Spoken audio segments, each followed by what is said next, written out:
Yes, children, in today's class, I shall start with question number 4 of exercise 14.3. Question 4 is fill in the blanks. Okay. Now, different shapes are given: square, rectangle, rhombus.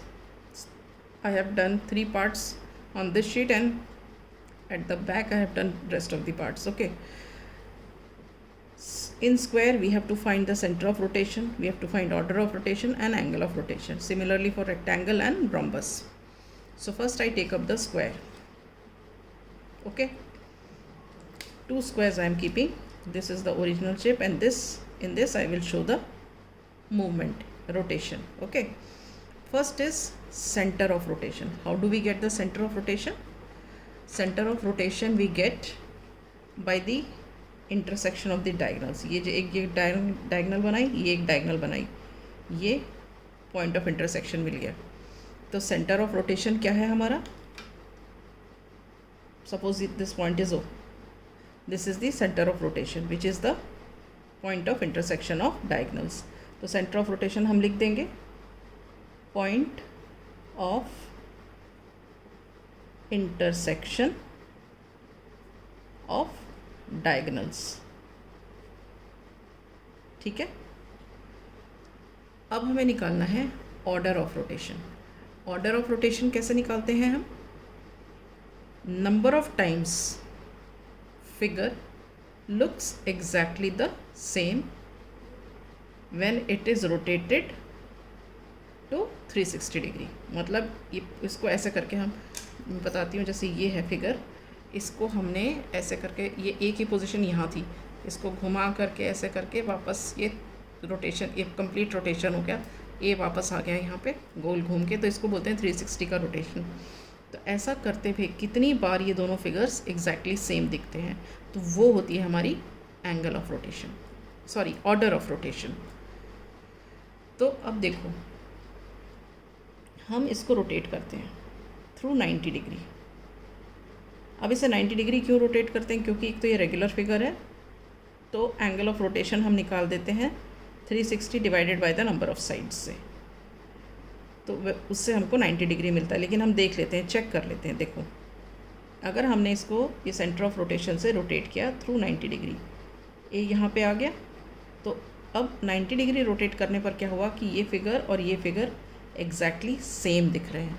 तो इसलिए हमारा जो angle of rotation हुआ first position पे, जब वो first position जिस पर कि फिगर दोनों एक जैसे दिखें, जिस एंगल से हम रोटेट करते हैं, वो इसका एंगल ऑफ रोटेशन होता है. तो हमारा फर्स्ट रोटेशन हमने 90 डिग्री किया था, और 90 डिग्री करने पर हमें क्या दिखा था कि ये दोनों फिगर्स एग्जैक्टली सेम है. तो इसलिए इसका एंगल ऑफ रोटेशन क्या है? 90 डिग्री. ठीक है. अब हम इसको वापस से 90 डिग्री का रोटेशन देते हैं, तो ये आ गई सेकेंड पोजीशन.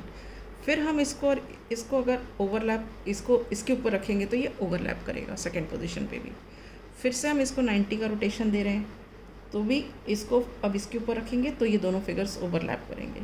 फिर अगेन हम इसको 90 का रोटेशन दे रहे हैं, तब भी अगर हम इन दोनों फिगर्स को एक के ऊपर एक रखेंगे तो ओवरलैप करेंगे. तो हमने क्या देखा कि जब हमने स्क्वायर को 90 के 4 रोटेशंस दिए, मतलब कम्प्लीटली 360 का रोटेशन दिया, तो हमने क्या देखा कि 4 पोजीशंस पर ये फिगर इसके जैसे था, ओरिजिनल फिगर के जैसे था. मतलब कहने का, इस फिगर को इस पे रखेंगे तो फिगर्स ओवरलैप करेंगे. तो इसका मतलब हो गया order of rotation of square is 4. Okay, right.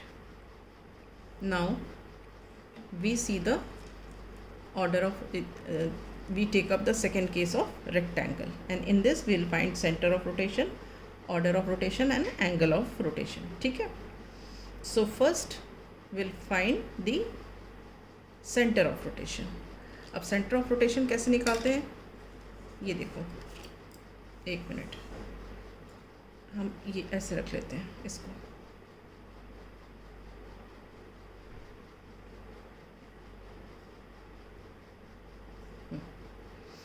Centre of rotation हम कैसे निकालते हैं? Point of intersection of diagonals. ये ए और सी को ज्वाइन किया, डी और बी को ज्वाइन किया, ये हमारा पॉइंट ऑफ इंटरसेक्शन मिल गया. तो ये हमारा क्या है? सेंटर ऑफ रोटेशन है. ठीक. तो हम यहाँ पे क्या लिखेंगे, रेक्टेंगल के में सेंटर ऑफ रोटेशन, यहाँ पे हम लिखेंगे point of intersection of diagonals.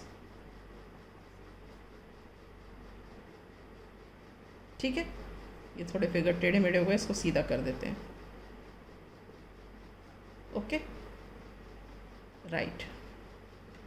अब हमको एंगल ऑफ रोटेशन देखना है रेक्टेंगल का और ऑर्डर ऑफ रोटेशन देखना है।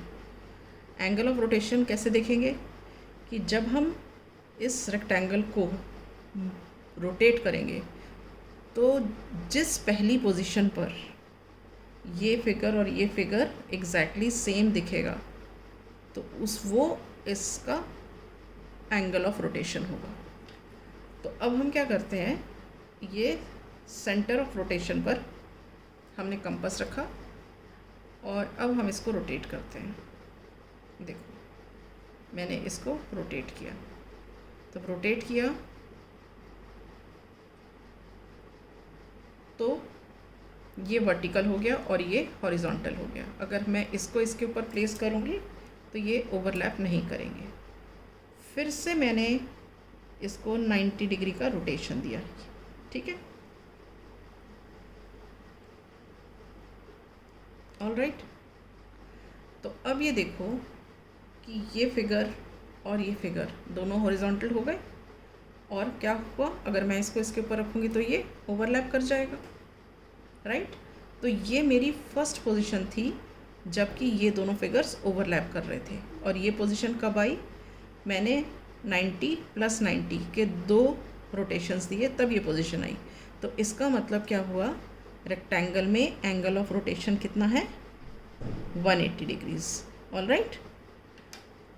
अब ऑर्डर ऑफ रोटेशन निकालना है, तो ये तो फर्स्ट पोजीशन हो गई जहाँ figures they look alike. Now again I give a rotation of 90 degree to this rectangle, ठीक है, थोड़ा सा ऊपर करके दिखा रही हूँ। तो ये क्या हो गया, इस पोजीशन पे ये दोनों फिगर्स ओवरलैप नहीं करेंगे। मैं इसको उठा के इसके ऊपर रखूँगी तो नहीं ओवरलैप करेंगे। Again I give a rotation of 90 degree to this rectangle.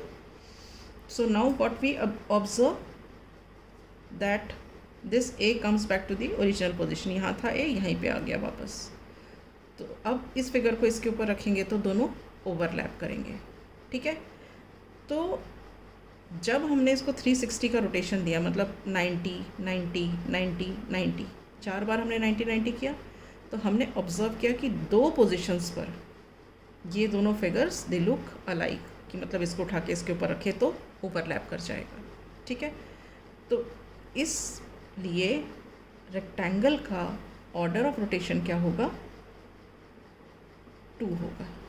Is this clear children, right. Now बेटा I have no space left here, so I will remove all this and rhombus I will do next. So मैं इसको remove कर देती हूँ rectangle को, और मैं square को भी रिमूव कर देती हूँ, ठीक है।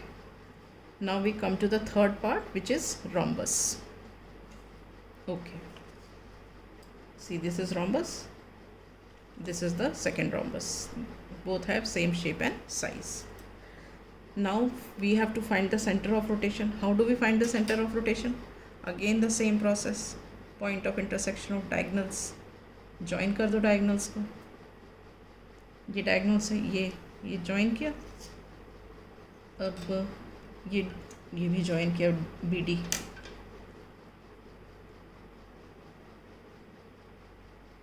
ठीक है। तो ये जो पॉइंट ऑफ इंटरसेक्शन तुमको मिला, ये वाला, this is the centre of rotation, ठीक है। तो हम लिख देते हैं यहाँ पे सेंटर ऑफ रोटेशन क्या है, point of intersection of diagonals, ठीक है, राइट। अब हमको क्या करना है, हमें निकालना है ऑर्डर ऑफ रोटेशन और एंगल ऑफ रोटेशन, ठीक। तो एंगल ऑफ रोटेशन किस तरह से निकालते हैं, वो पहली पोजीशन जब रोटेशन करने पर ये दोनों फिगर्स एक जैसे दिखें। ठीक है, तो मैं क्या करती हूँ, मैं इस पे सेंटर ऑफ रोटेशन पे मैंने अपना कंपास रखा। अब मैं इसको रोटेशन देती हूँ 90 डिग्री का। ए यहाँ है, वो यहाँ आ जाएगा, ये देखो 90 डिग्री के रोटेशन में। तो अब अगर मैं इस फिगर को उठा के इस पे रखती हूँ तो ये ओवरलैप नहीं करेगा। ठीक है, अब वापस से फिर से मैं इसको रोटेशन देती हूँ 90 डिग्री का, तो ए यहाँ से यहाँ आ जाएगा। ठीक है, अब आप देखो ए की पोजीशन यहाँ है रोटेशन के बाद, ओरिजिनल ही यहाँ है। तो अब इस केस में ये दोनों फिगर्स एक जैसे लग रहे हैं, क्योंकि अगर इसको उठा के इसके ऊपर रखेंगे तो ये ओवरलैप करेंगे। तो ये फर्स्ट पोजीशन है जिसमें ये दोनों फिगर्स एग्जैक्टली सेम दिख रहे हैं। और इसमें हमने कितना एंगल मूव किया है, पहले 90 किया था फिर 90 किया, तो टोटल हमने कितना एंगल मूव किया है, 180 डिग्री किया है। तो रोम्बस में जो एंगल ऑफ रोटेशन होगा वो होगा 180 डिग्रीज। All right. अब अगेन मैं इसको 90 डिग्री का रोटेशन देती हूँ, ये आ गया 90 डिग्री का रोटेशन। अभी ये दोनों फिगर सेम दिखते नहीं हैं। ठीक है, अब वापस मैं इसको रोटेशन दे रही हूँ 90 डिग्री का, तो अब देखो ये दोनों फिगर सेम दिखते हैं, ए अपनी ओरिजिनल पोजीशन पे आ गया। अब अगर मैं इसको उठा के इस पर रखती हूँ तो दोनों ओवरलैप करेंगे। ठीक है, तो इसका मतलब हमने क्या देखा, जब हमने इस फिगर को रोटेट किया ऐसे करके थ्रू 360, यहाँ से रोटेट करके वापस इधर आए 360 पे, तो there are two positions where this figure look exactly the same. एक तो जब ए की पोजीशन इधर आई थी, ये देखो ये वाली, ये यहाँ पे, फिर वापस ए की पोजीशन ऊपर गई यहाँ पे, तो टू पोजीशंस में these two figures looked exactly the same. तो इसका मतलब रोम्बस में ऑर्डर ऑफ रोटेशन क्या है, 2 है। So we will write here order of rotation is 2। All right, ठीक है बेटा, आज हमने यहाँ तक सी पार्ट तक किया है। In the next class I shell start with the D part.